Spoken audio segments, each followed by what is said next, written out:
Christine. I'm one of 3 girls at Marshall's Farm Shop. The 3 of us have been home in the family business now for a number of years. I was in oil and gas originally and then came back into the family business at that point. So we opened the new extension in 2021 and I've taken on the procurement, the buying for both the farm shop and the gift shop. I head up the drive-through team and I look after the sweet bakers. Every day is different. You've no idea what you're coming into in the morning. We're dealing with 125 staff, so you can imagine every morning's different. You have no idea what you're coming into.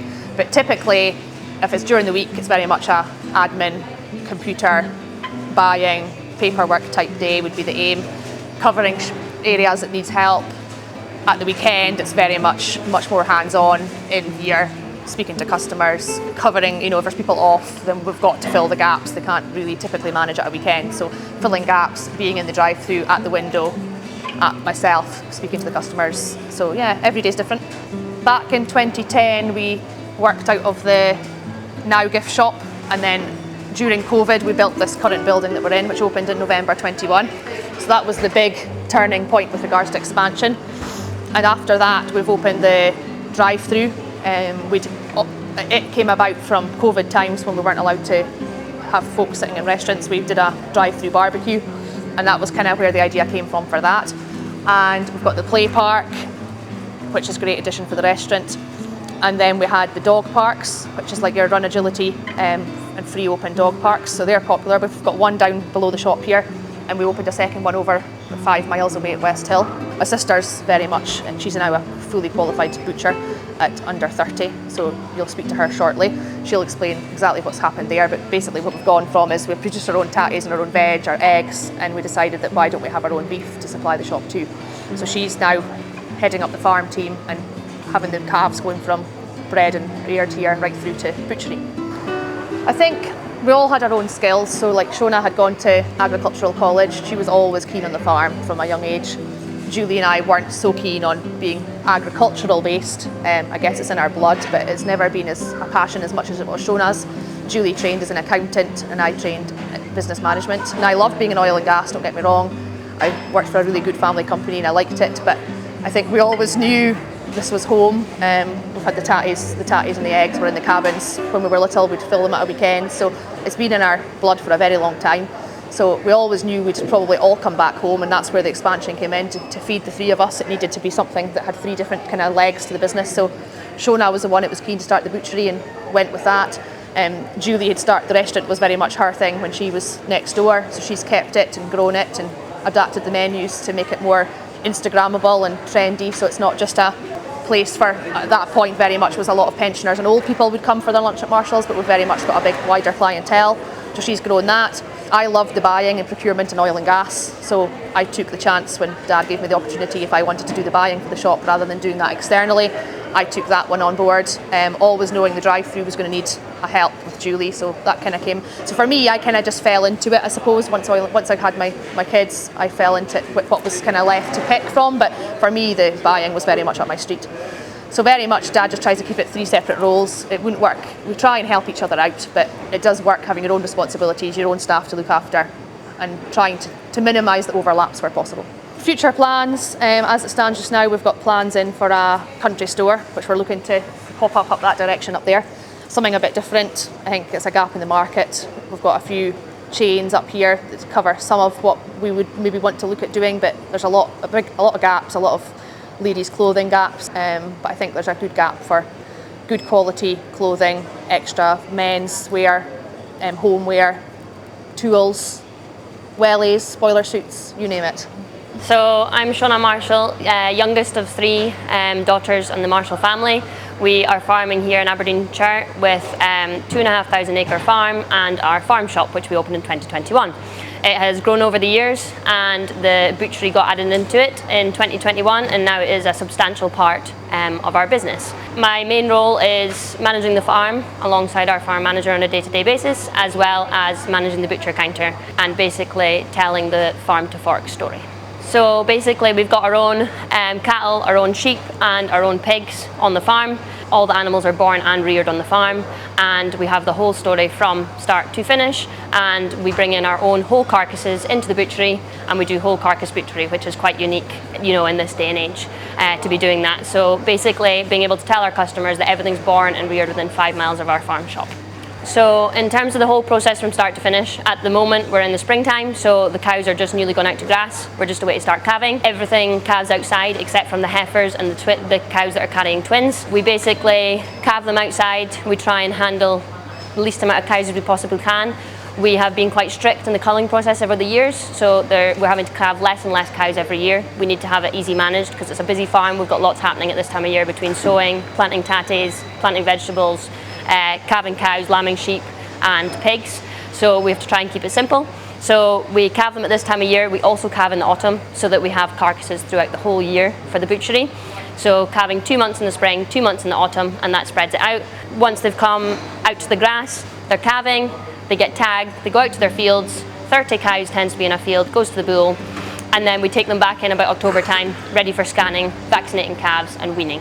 Our calves are then reared through mainly on grass and on our own barley, which is grown on the farm. So the majority of their diet is from the farm. And we then, once they're fat, which is between probably 20, 24 months old, they then go to Munros of Dingwall, then come back to our butchery, and we do the whole carcass butchery process. And we don't buy in any other cuts of meat. Everything is from our own cattle. So we obviously have the carcass balance challenge in summer, and we have it in winter, and it changes throughout the year. That's why we use our own meat in our restaurant, which helps with the carcass balance. Our main farming values would probably be farm to fork, low food miles, high animal welfare and sustainability. So everything's born and reared within 5 miles of the farm shop. That's quite a unique story. There's not many places that's able to say that. The animals are born within 5 miles, they're butchered on site, which is pretty unique. And then in terms of sustainability, we're using our own feed. So about 70% of or more than 75% of the pig diet is grown on farm. Sheep are grazed on our own grass. Cattle are obviously grazed throughout the summer and then fed on our own silage and our own barley. So we're not buying in a huge amount of extra feed. So that's quite a big thing for us, growing everything on farm and making that work. And then high animal welfare, obviously. People can sit in the restaurant, they can have their lunch and they can look out at the cows calving and see they're having a happy life, sun shining most of the time. And we keep it a simple process for them. Whereas if we were to just buy in carcasses, it wouldn't be the same. We would be very similar to any other supermarket or butcher or whatever. We need to be unique. So that makes us hugely unique. Secondly, we use it in our restaurant. So all the beef, pork and lamb in the restaurant is from the farm. It's annotated on the menu, so when people are reading the menu, there's a little logo and they know that's from the farm. So that also encourages them when they're having their meal to then come around and say, that was a really good burger, I want to come around and buy it in the butcher counter. So it's getting that story throughout the whole business. But the butchery kind of combines everything together, I would say, and having the beef, pork and the lamb kind of covers all 3 areas really. Hi, I'm Luke. I'm one of the butchers here at Marshall's Farm Shop. Fell into butchery. I've always loved food, and yeah, I got into it about 3 years ago and I haven't looked back. So when I was 16 at school, didn't know what to do, I decided I was going to try and become a horse trainer, which I did until I was 21, and then that's where I started finding my path towards what I'm doing just now. Come in at 6 in the morning. We fill up the counter so that it's nice and full. Today I was on sausages, so I did about 60 kilo of different kinds of sausages. Just prep jobs, like the bakers use all their own beef dripping to fry all our ready meals, stuff like that. So I was prepping more dripping for them. So this is a 5-bone rib of beef. So this is where you'd get, in my opinion, your best steaks, your ribeye steaks. There's other cuts you can get from that as well.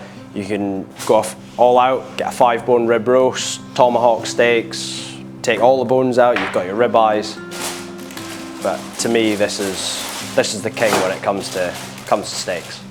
The most popular steaks would be ribeyes, sirloins and fillets, especially over winter time coming towards Christmas when folk are wanting to do beef Wellingtons as well. We were really struggling to keep up with fillets. We just managed, but yeah, it'd be between the 3 big steaks: ribeye, sirloins, and fillet steaks. So we try and let the public know about these different steaks. We've put them on the counter. Sometimes they're a hit, sometimes they're not. But where we have a big advantage, we have the restaurant. So things that are naturally slower, because we do full carcass butchery, there's always going to be things that we struggle to shift more than others. So we have the restaurant that we can work with them, come up with specials to use up everything, head to toe of the animals. You can't just have your traditional cuts anymore. You need to have what we call value-added products. So your ready meals you'd see in the supermarkets, we sort of get them, soup them up, make them healthier for people, busy families, people that are sort of time poor. You can get those ready meals that are great quality with all your low food miles. I like to think butchery is another trade, whether it's joinery, all the trades that we think of. It's just another one of them. Everyone had to eat, whether you were doing it yourself in a cave, still butchery to an extent. Someone's always going to have to do it. The great thing about what we do, it's fully customizable. You can come in, we've got the full carcasses, we can provide you anything that you want or need. We're constantly coming up with new products. We probably do a product development a couple of days every month, and we come up with 40 new products at a time. So yeah, we're always trying to keep it fresh for our customers to enjoy. Yeah. It's not just butchery now. We almost need to look at it coming from a chefy perspective now as well. With these value-added products, you need to understand how things cook, flavours, and yeah, I don't think if you came into the butchery industry, you're not just going to feel like a butcher. Yeah, I think it's quite an exciting industry, and I think it's an exciting time to come into butchery as well.